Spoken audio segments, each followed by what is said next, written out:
Hey, everybody, and welcome to a new episode of Frank About Health. I'm here today with Jeff Demitrak, where we're going to introduce a special guest of his to discuss epilepsy and brain fog.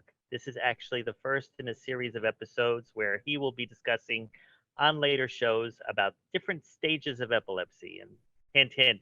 And then, for that being said, I want to issue my disclaimer for everyone out there knowing that is suffering from epilepsy or brain fog or any other related illness. This is not an information show to give you any influence on how you do your ongoing treatments or your medications or work with your doctors. If you are going to make any changes from what you hear on today's show, please first consult your primary care physician or your neurologist and make those conclusions accordingly. All right. But otherwise, this is a chance for Jeff and I to talk with Josie about her book and about epilepsy and brain fog and really learn something today right here at the NYU Langone Health System. And I want to first welcome you, Josie, to Frank About Health, and welcome back, Jeff. And let's start with you introducing Josie's background. Yes, Josie Martinez. She's written a children's book, Lucky Feels Fuzzy. And I guess that's a little bit about brain fog. We've all felt fuzzy at some time in our life, and that could be because of a whole different spew of things, whether it's because of seizures, because we're not eating right, because of an illness, whether that is autoimmune, depression, mental illness, and Lyme's disease. So there is many different reasons why we're not thinking clearly, and there's it could be sleep deprivation, diet, stress, medication. All these are seizure triggers. So those are the reasons why I bring those up. But Josie can talk about her book a little bit more, and well, as we go through this episode, I'll talk about it a little bit and why I think it's a very good book. It's not good for a child getting diagnosed with epilepsy, and and it's a very overwhelming time when you're getting diagnosed with epilepsy. So you want something that is easy to read and not intimidating, of course, because it's not only an overwhelming time, but an intimidating time. People don't really understand what's going on, and a lot going on. You're hit with a lot all at once when you're diagnosed. So having a book like this is a good resource. Am I right, Josie? Yes, you are so right, Jeff. So the book, so it's about a kitten. So I feel, animals, kids love animals. Well, first of all, thank you for that introduction. Yes, thank you so much, guys. Josie Martinez, that's your last name. Yes, my last name is Martinez. So yes, so the book, so I decided to write something that is simple to understand, for anyone to understand what we feel when we have an aura, which is one of the many symptoms when we are experiencing, Oh, so it's focused around the aura stage of a seizure. Well, mostly, yes, the aura, but it does describe, what we feel, before the aura, during the aura, and also it does describe, the fuzziness, which can lead to, not remembering much as well, because, the kid, the Lucky at some point, like, I guess, forgets that, why he is, feeling the way that he feels. He's feeling overwhelmed, and he at some point asked his dad, "Oh, his dad at some point was like, oh, do you remember what we do when you are feeling this way?" And he's like, "Oh yes, we have to do the deep breathing." But yes, I wrote the book to put it as simply as possible what to do when someone is feeling overwhelmed during the aura stage of the Yeah, and at one of your pages in this book, I read that Lucky feels fuzzy in the face, and that can be a feeling not only in the aura, but before the aura in the prodrome or during your seizure, whether it's at one side of the face or at the other side of the face. Many people get that strange feeling, whether depending on what part of the brain it's going on. Exactly. So Yeah. anyone, yes, you can feel, the focal seizures happening. So that is one phase of, the seizure. So, and then you also feel emotionally overwhelmed. So he did at some point describe that he wants to cry and he really doesn't understand why. So we out of nowhere feel emotional and we can't really understand why that is. So imagine a child first being diagnosed and with all these random feelings out of nowhere. They don't know what's going on. They can't really explain what's happening. So I feel that the book also helps a child when they're first diagnosed to feel like explain what it is that they're feeling a bit, So Yeah, I mean, when getting diagnosed as a child, your life is turned upside down. I mean, I was diagnosed at 10, and really, I didn't know anything what was going on. I didn't know what epilepsy was. Your book is a resource, like I said, at a very perilous time. It's a very overwhelming time, like I said before. People, adults don't understand epilepsy. They don't want to understand epilepsy. They're hit with this. Children are hit with this seizures, and they're also hit with something called stigma. Am I right? yes. Yes. All of us are hit with stigma out of nowhere. So when we are first diagnosed, or just when we in general speak about having epilepsy, let's say you meet someone, and at first you don't really tell them that you have epilepsy, but once you do, they're like, "Oh, what?" not really, not what, but they're like, you can tell that they're like, "Oh," they just like. They're like, "Oh, okay." They feel like they have to treat you differently just because you tell them this out of nowhere. Well, I wanted to ask you a question now. I can understand why you call your book Lucky Feels Fuzzy. Is that what it is? Yes. Lucky Feels Fuzzy. Yes, So Lucky is the cat in the book. I called him Lucky is okay, and so the fuzzy feelings are during the aura sensation. And being that you're dealing with predominantly children who don't know how to cope with stigma the way that adults can, or they learn to, you make it in a childhood dynamic so that they can look at what they have as not a gift. What would be the right word? Something that they have to learn to live with, but not to take the stigma seriously. Right? That Lucky is their companion in this journey that they're about to undertake. Exactly. They don't have to feel alone. Yeah. Yes. No. They That's don't a very have good. to feel alone at all. This Yes. is part of who they are, and there's no reason for them to feel any kind of way of their situation. They should embrace it more than anything. I gather you were diagnosed with epilepsy when you were a child. Is that I was what motivated you? 16. 16. Yeah. So I wasn't young. I wasn't a child, but I was still going, through a weird stage in my life. I was in my teens, and as a teenager, you still don't really fully know what's going on, and you're still going through changes in life. That's what I feel like. I mean, the teens might even be a more complicated time than your younger years. Yes, it was very Correct. hard for me. I didn't want to speak about it at all in my teens. I really did not open up about it as a teenager. Yes. It I took mean, the thing is I could tell you, I had my first seizure when I was 16, and then I was later diagnosed as having genetically based epilepsy. Is that what you discovered, or is it triggered by some other incident in your life?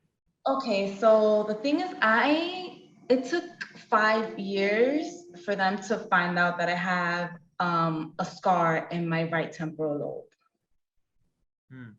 Yes, so I didn't get an MRI done right away. Like I would get CAT scans, I would get EEGs, but it took them 5 years after I had kind of a pretty weird episode for them to finally do an MRI on me, for them to finally discover the scar in my brain. And then they would question me and ask me if I had some kind of like really hard like trauma to my head.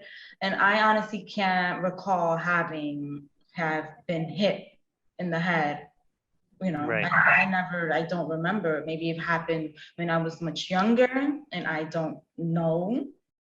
Or maybe you fell when you were a baby and you don't recall. Exactly. Yeah. I can't recall if that like happened to me. Then so you're under seizure control right now, or are you still having frequent activity? So I have auras like sometimes, but I haven't had a grand mal or have lost consciousness because of a seizure in a long time. It's been years, honestly. And my neurologist says as long as I haven't lost consciousness, then I'm okay. And like I can't say I'm fully okay, but he says as long as I haven't had a really bad episode where I lose consciousness, then we're keeping my treatment the same. I don't have to make any drastic changes. And he says, we're just gonna I'm gonna keep seeing him like every 6 months. And if anything, you know, I will call him if anything happens, or honestly, if anything were to happen, I will obviously end up in the hospital and he will find out there. Right.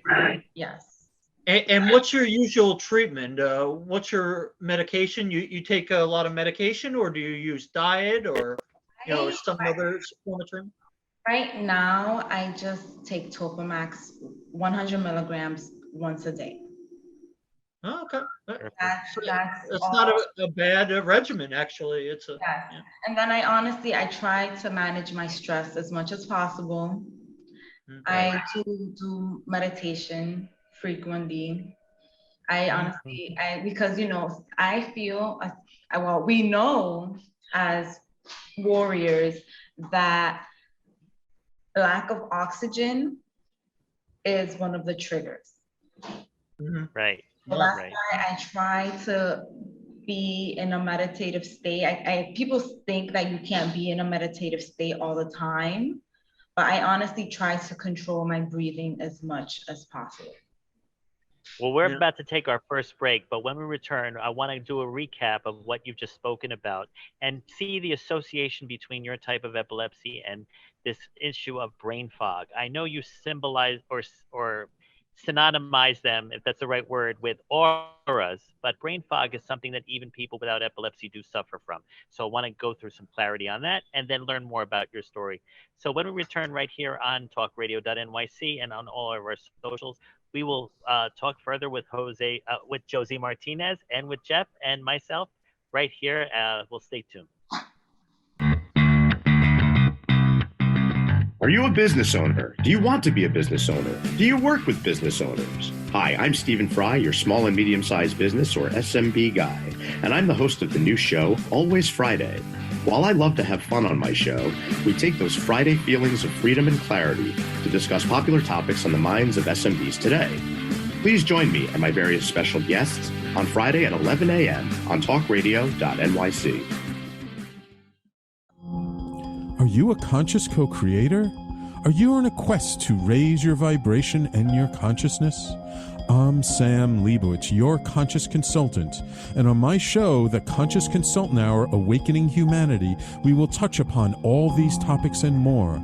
Listen live at our new time on Thursdays at 12 noon Eastern Time. That's The Conscious Consultant Hour, Awakening Humanity, Thursdays 12 noon on TalkRadio.nyc.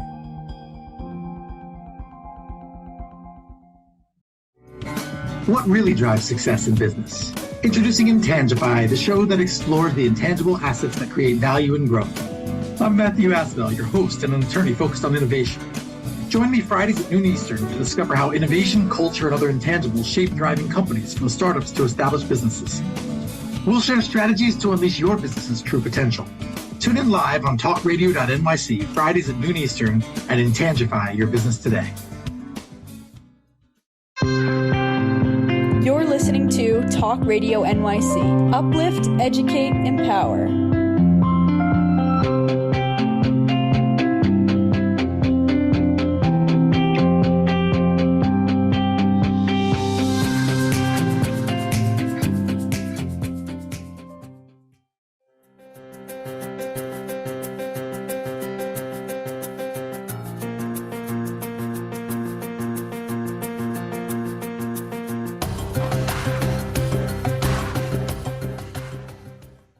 Hey, everybody, and welcome back to this episode of Frank About Health. Now, Josie, it's very interesting how you were able to describe how the discovery of a lesion on your right temporal lobe pretty much gave you partial epilepsy, or I don't know if you were officially diagnosed as unretractable partial epilepsy because you've never had the full grand mal episode that I know I have suffered from, as well as Jeff. I think you've had episodes of that. But the interesting way in which you were able to process that and actually develop a character out of your auras, which were known as a fuzzy feeling, and then you defined it as a cat, and you were helping to educate children in your book. I think that is brilliant. I mean, that's an example of what I always talk about here on Frank About Health, that when you are dealing with an issue that has stigma attached to it, that you try your best to overcome it by using your creative expression of it and help advocating for it. You know, that's what I have done with this show, for example. But I think what I'm interested to know is, Jeff introduced you as someone who could also talk about brain fog. Now, brain fog is something that we all go through. I mean, during the years of COVID, I'm sure that everybody was going through brain fog, not to mention, of course, with all the heat that has been happening in our country, or even what is expected to happen here in New York City over the next few days. There's going to be plenty of brain fog unless you have yourself in a nice air-conditioned room or lots of water to drink to keep yourself hydrated. I think I do have some definitions here that I know, Jeff, you forwarded me. There's obviously the issue of memory problems, cognitive issues, and malaise. But that can describe anyone depending on the situation. So how would you, Josie, from those aspects of brain fog, relate that to auras? Or do you have your own philosophy on brain fog that you'd like to share? Well, okay, so brain fog, obviously we experience that, with our condition. Yes. Yes. So obviously the brain fog and the memory problems that we experience does come with the seizures that we have. True. So I mean, with the brain fog, I feel that it happens to me often, more often than I would like to admit. There are times where I forget what I was about to do, certain words. Yes. I feel that I know that the meds that I've been taking for over a decade now have affected me. There are side effects, and I guess brain fog, well, I don't know, Jeff, some of them actually create brain fog, correct? Yes, and the reason why I sent you memory, thinking, and malaise is because those are the biggest side effects of anticonvulsants, and you'll see malaise on many of the containers of the anticonvulsants. And when it comes to Topamax, thinking clearly or word recall, getting a word in your mind, or you can't get that word out. You might just draw a blank. And I wrote down thinking when you're not thinking clearly, your mind will draw a blank, like you just woke up in the morning, or not knowing what you were going to say or be able to connect those thoughts. That's it. And it seems like so many of us with epilepsy also have trouble with our memory too. And whether they did when they were younger or they eventually start to develop it. And that could be because of the seizures, or because of the medication, or because of the head traumas that come from the seizures over time. Who knows what it's because of. And but really, it seems like everybody's got stories that we can watch. I mentioned this on prior shows, that we can watch our favorite television shows and not remember it. It's just over and over. So it's Right. just something that maybe that's a gift that we got from epilepsy. Correct. I mean, at Topamax, however, I understand it helps you even with weight. Have you been noticing any weight changes or metabolism changes to your benefit? To my benefit. Okay, so when I first started Topamax, I was I want to say like 155 pounds, and I've gone down to, or I was the least I weighed when I was on it was 140 pounds, and now I have been gaining a little bit of weight, but I was like 140 for like years. I would not gain weight, but I did notice it was because of the Topamax when I first got on that medication. Right. Yes, like Well, not just as I don't know if this is a disclaimer, but not to say that you would even be the type of person that would need it as that added benefit. I mean, it definitely was giving you an extra benefit other than, of course, controlling your seizure activity. No. I didn't. It's not something that I obviously wanted, but they Right, did. true. Yes, once they did change, because I was first on Keppra, and then they did have to change the medication because I guess my body just was like, it just wasn't. I couldn't like take Keppra anymore. It wasn't working for me. Yeah. No, I mean, And many people has a have bad benefit. reactions to Keppra, whether it's irritability, it's anxiety, aggression, there's kidney stones. There's a whole bunch of different reasons why people can't take Keppra. Yeah, and that's a large population of people who try Keppra. So. Yeah, so once they changed the meats back to Topamax, they gave me a heads up like, oh, you're going to lose weight with the Keppra. I mean with the Topamax. I was like, oh, okay, maybe I'm gonna lose like 5 pounds or a little bit, but I lost like 15 pounds. And I was like, oh, okay, that's like, to me that's drastic because like I'm not that tall. So you can see the difference. People were like noticed right away that I had lost like, weight. And I was like, oh, well, okay. I was like, it was weird to me. And it's just like, oh, okay.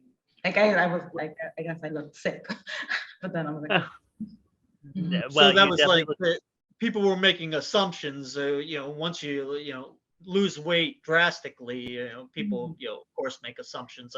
I mean, unfortunately, that's how our society is. Right, exactly. But I was like, I finally came to terms with everything, and I was like, okay, whatever. It is what it is.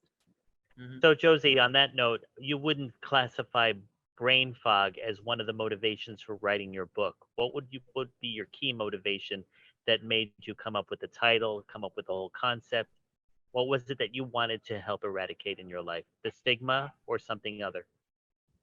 Well, the stigma is one big reason, because obviously as someone who wasn't disabled before, to then being disabled out of nowhere, it lets you see the difference in how you are treated before into how you are treated afterwards. I mean, some people are very understanding, but then like once you meet people and they're like, oh, okay, like that's you. They start like, in a way, people are like, oh, they start feeling bad once you tell them that you are dealing with this. But then like one of the reasons I really did want to write the book was because it has been a lifelong dream for me to write a children's book. And then I found the perfect topic because I'm like, this is something that I'm dealing with on a daily basis. And I wanted to help kids, especially with dealing with epilepsy, and not feel alone. That's something, I don't want anyone to feel alone when dealing with this, because it's scary to first start dealing with this. especially Now, if you're a child. Like, I can't imagine when you're a small child at first dealing with it. so do you know any small children in your life, in your family or friends that are suffering from seizure disorder or epilepsy? I don't know that many small kids.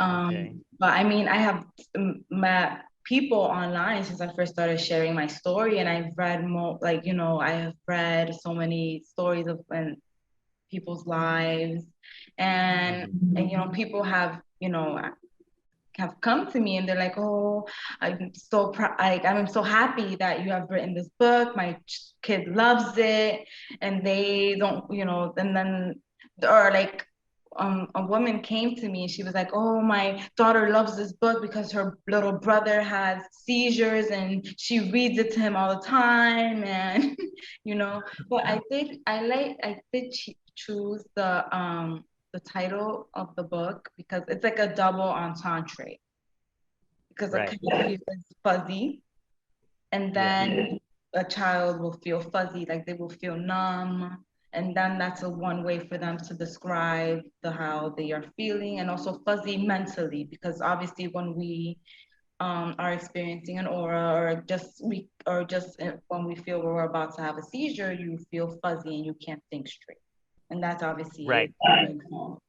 when you can't concentrate and you aren't thinking straight. So you have a combination of people reading your books that are 16 and over and under 16. Yes. An equal mix, or more younger, or what would you classify your audience? I feel more, it's like more on the younger side, because I feel like a lot of, parents obviously buy for their kids, and then I also have adults too that have like the concept of the book. I feel like the book, it could be for anyone. It can help anyone. Okay. Well, we're about to take our second break, but when we come back, I want Jeff for you to show the book, and then we want to discuss the book and where people can get it and find out how they can contact you and do all of the other promotional value that I'm sure the book is already doing well throughout your circles of where it's being sold, or even the people in your community of followers that are coming to you. But hopefully this show will give you some added push, which is what we want to do right here as we're being frank about epilepsy, but in this episode of Frank About Health. All right, so ladies and gentlemen, please stay tuned. We'll be back in a few. Are you passionate about the conversation around racism? Hi, I'm Reverend Dr. TLC, host of the Dismantle Racism Show, which airs every Thursday at 11 a.m. Eastern on TalkRadio.nyc. Join me and my amazing guests as we discuss ways to uncover, dismantle, and eradicate racism. That's Thursdays at 11 o'clock a.m. on TalkRadio.nyc. In a post-COVID world, you may have many unanswered questions regarding your health. Are you looking to live a healthier lifestyle? Do you have a desire to learn more about mental health and enhance your quality of life? Or do you just want to participate in self-understanding and awareness? I'm Frank R. Harrison, host of Frank About Health, and each Thursday, I will tackle these questions and work to enlighten you. Tune in every Thursday at 5 p.m. on TalkRadio.nyc, and I will be frank about health to advocate for all of us.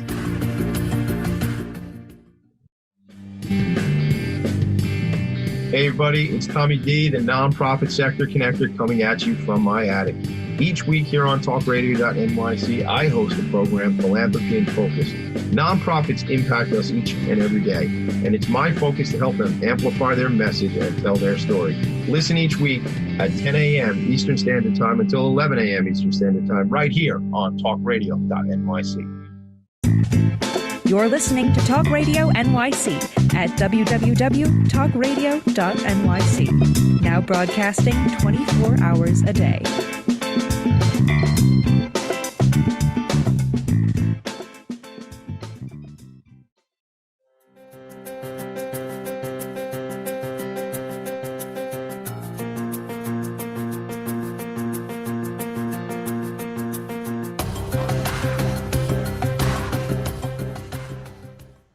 Hey, everybody, and welcome back. I can understand, Jeff, your intention of discussing brain fog is predominantly how the medication deals with various people who go through, whether it's partial or generalized epilepsy, and at the same time, how it impacts them while they're still trying to move forward with their life.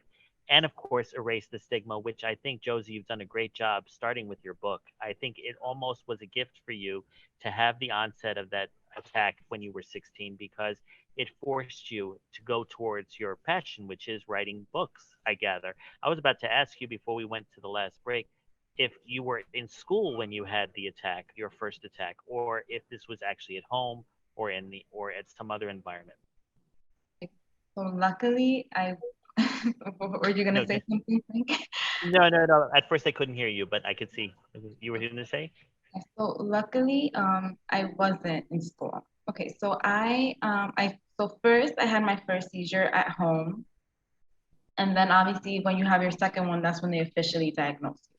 So I had both of them at home while I was sleeping, and I blacked out during both. So I didn't remember anything that had happened. They were both nocturnal. So I don't remember anything that happened. I was sleeping, and that's how most of them, the first ones had started.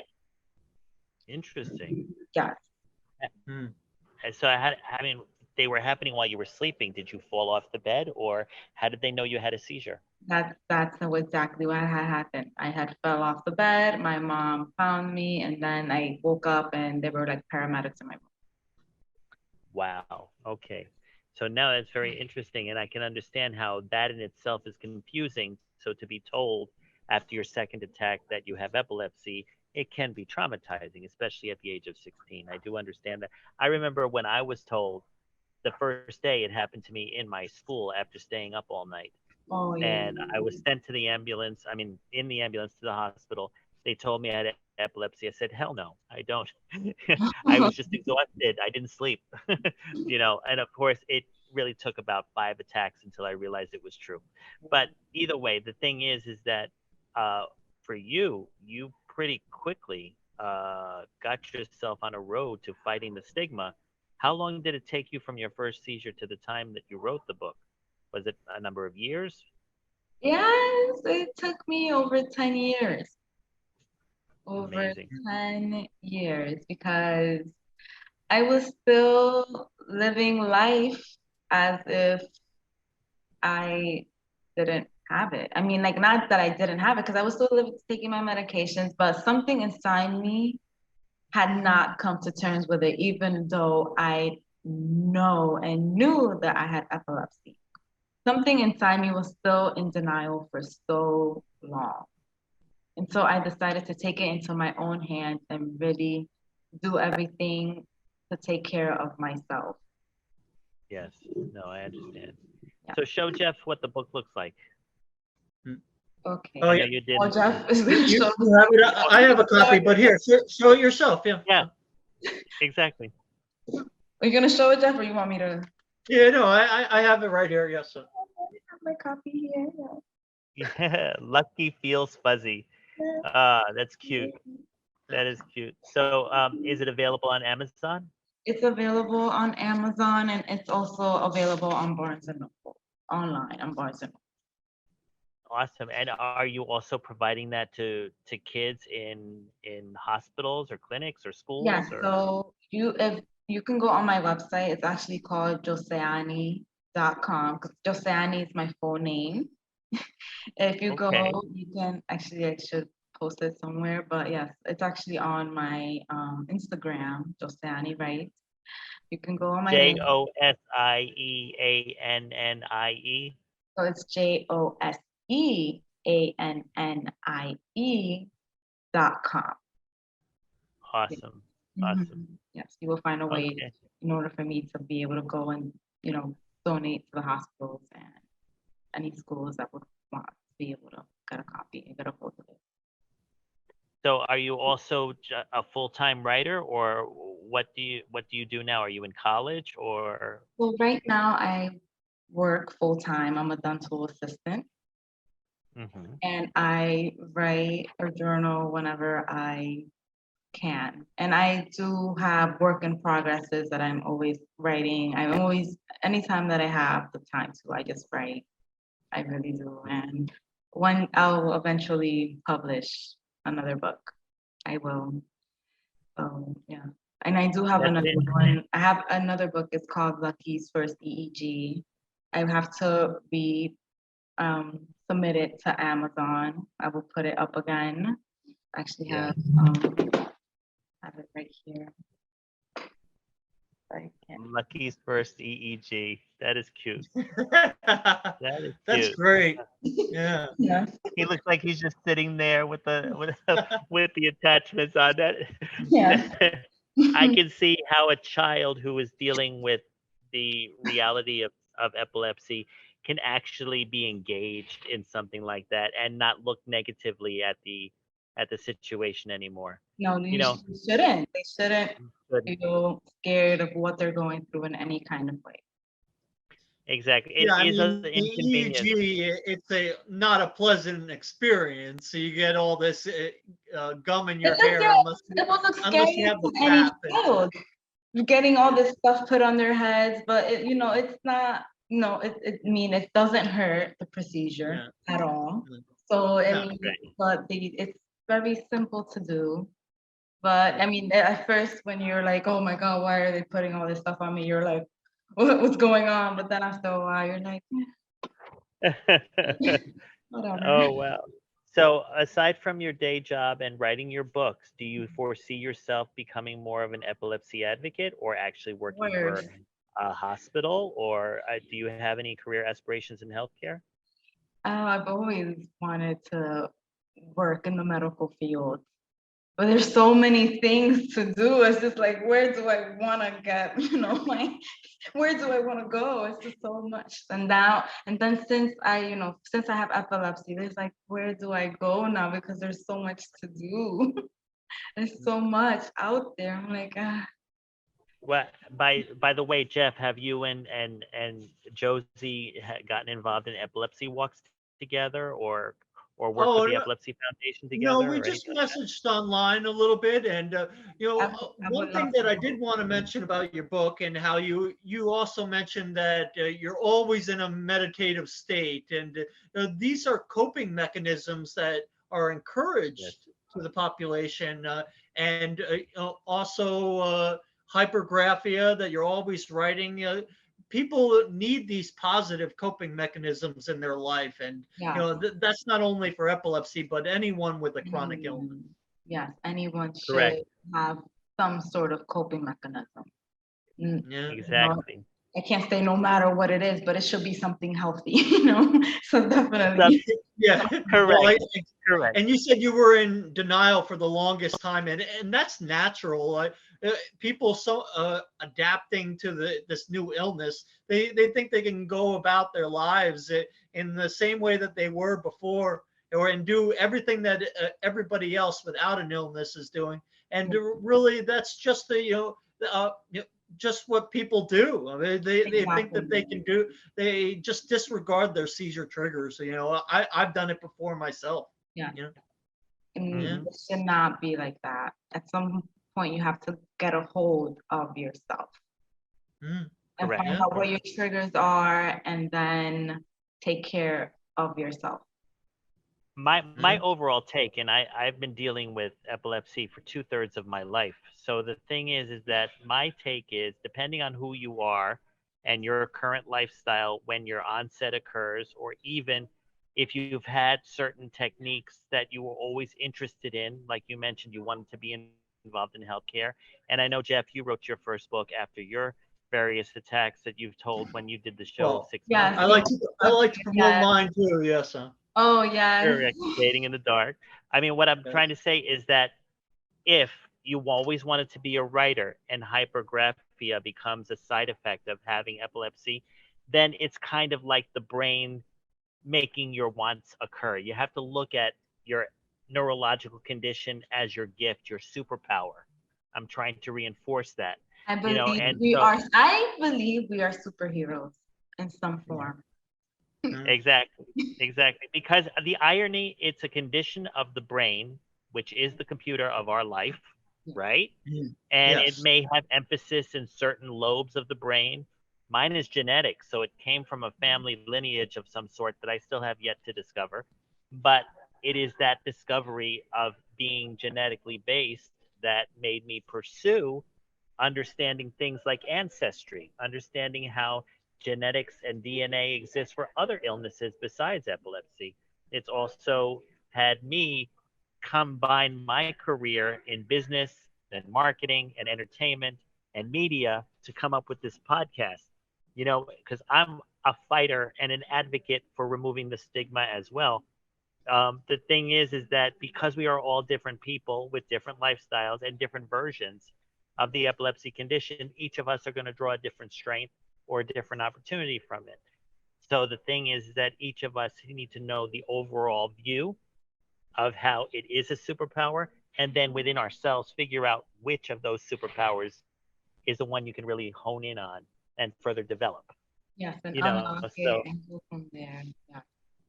exactly. So doing what you're doing with your audience of readers, and then communicating with them through Instagram. I know, Jeff, we've been talking about not just your book, but these episodes we've done together, maybe the eventual release of a podcast of your own. I myself have gone beyond epilepsy to COVID and other things, but I do believe that if we have this condition, we're meant to do something with it, not fight against it. Yeah. And that's what I believe that the three of us have the power to do with the various media that we're putting out there. So I salute you, Josie, as of course you too, Jeff. Thank you. We're about to take This our was final break, great. and there's definitely much more to recap in the final segment of the show. But I am just saying to everybody out there on Facebook, YouTube, LinkedIn, Twitch.tv, and Twitter, please stay tuned right here on TalkRadio.nyc for the final segment of this episode of Frank About Health. We'll be back in a few.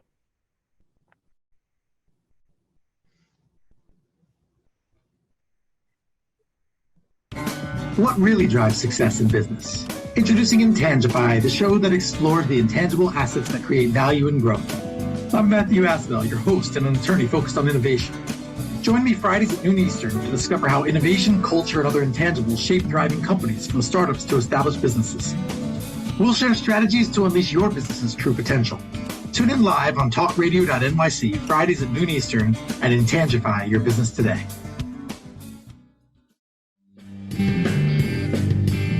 Hey everybody, it's Tommy D, the nonprofit sector connector, coming at you from my attic. Each week here on TalkRadio.nyc, I host a program, Philanthropy in Focus.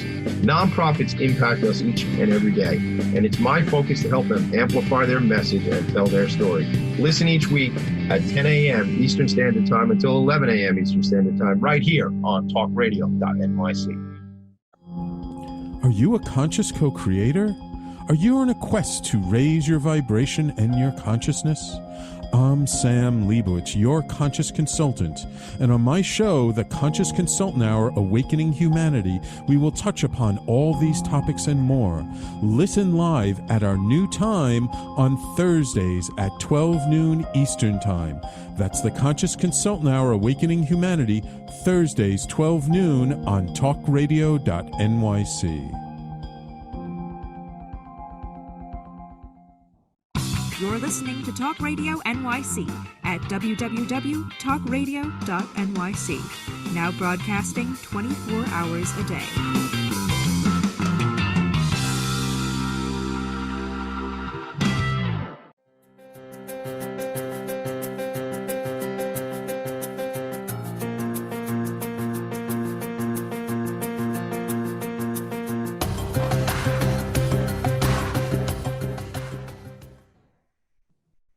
Okay, everybody, I figured out the name of this episode. It's People with Epilepsy Feel Lucky.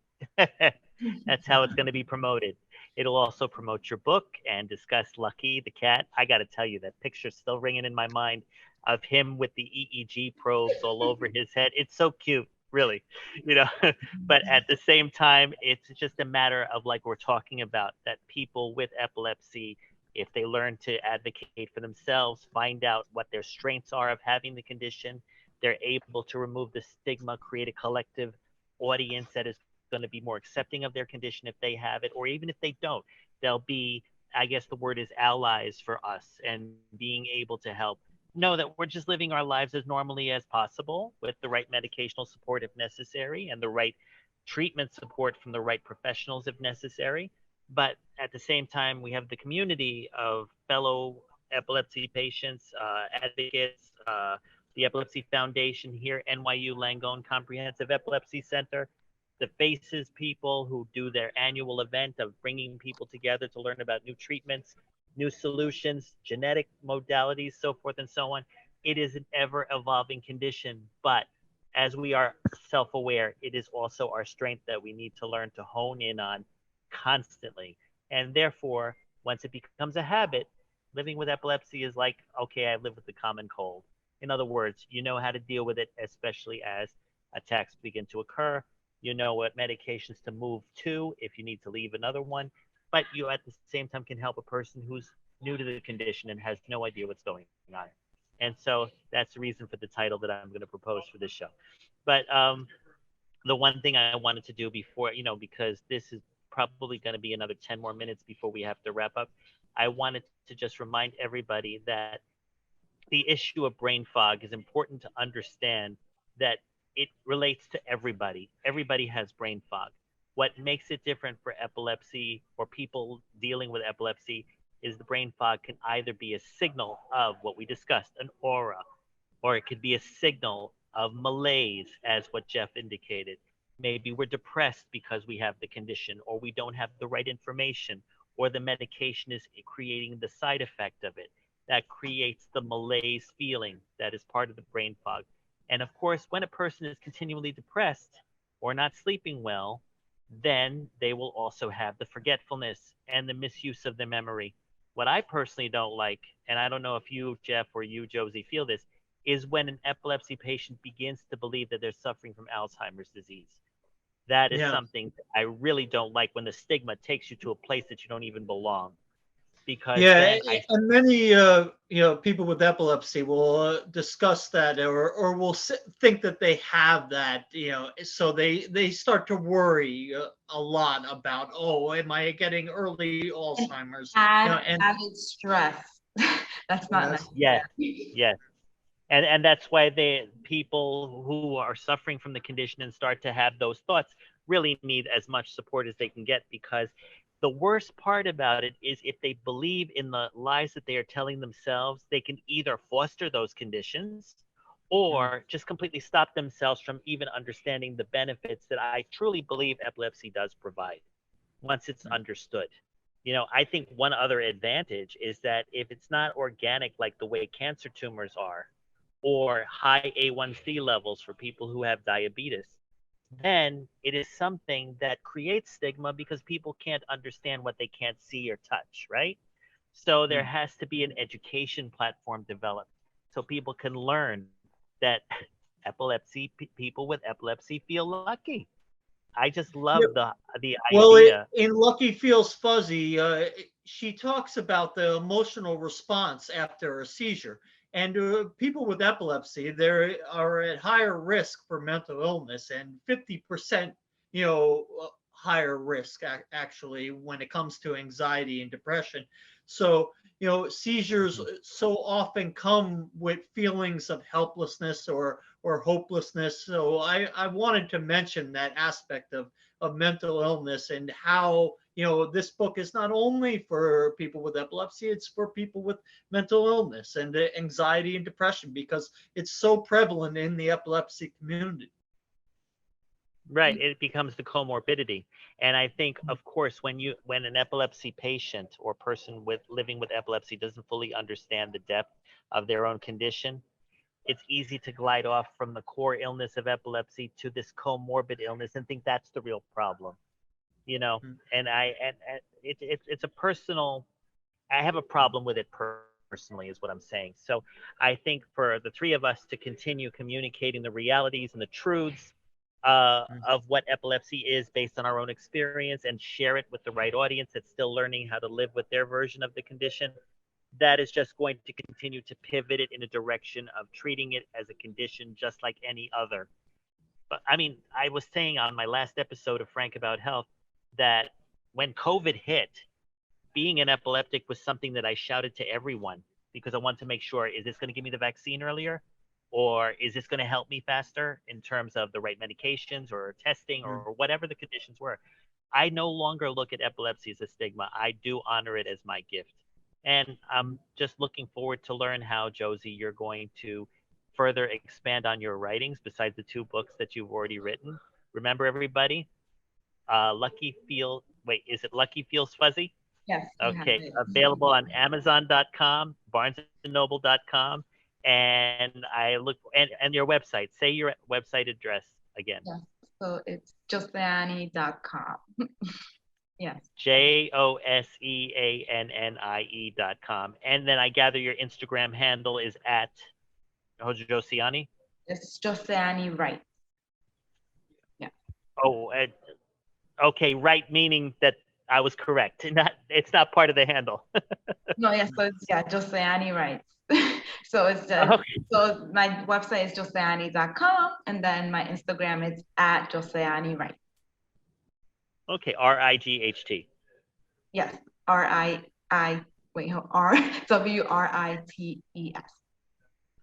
Wait. Okay. I'm sorry. It's All right. Joseannie Wright. Yeah. I think everybody has it. They got it right. Okay, no problem. We're basically about 2 minutes left, so I'm going to sign off the show. But first, everybody on TalkRadio.nyc, please be aware of tomorrow's slate of shows starting at 10 a.m. with Philanthropy in Focus with Tommy D, 11 o'clock Stephen Fry's Always Friday, 12 o'clock Isabel, and 1 p.m. The Hard Skills with Dr. Mira Brancu. And we're signing off now. So thank you for being here today, and Thank you for having me. Yeah. Yes, absolutely. Thank you so much, Josie. It was nice being here with All you. right. Okay, so you take care, Jeff and Josie, and I'll be catching with you. Yes, remember, email me your information, and I'll be in touch. All right. Yes. All right. Bye, guys. Bye-bye. Okay. Bye.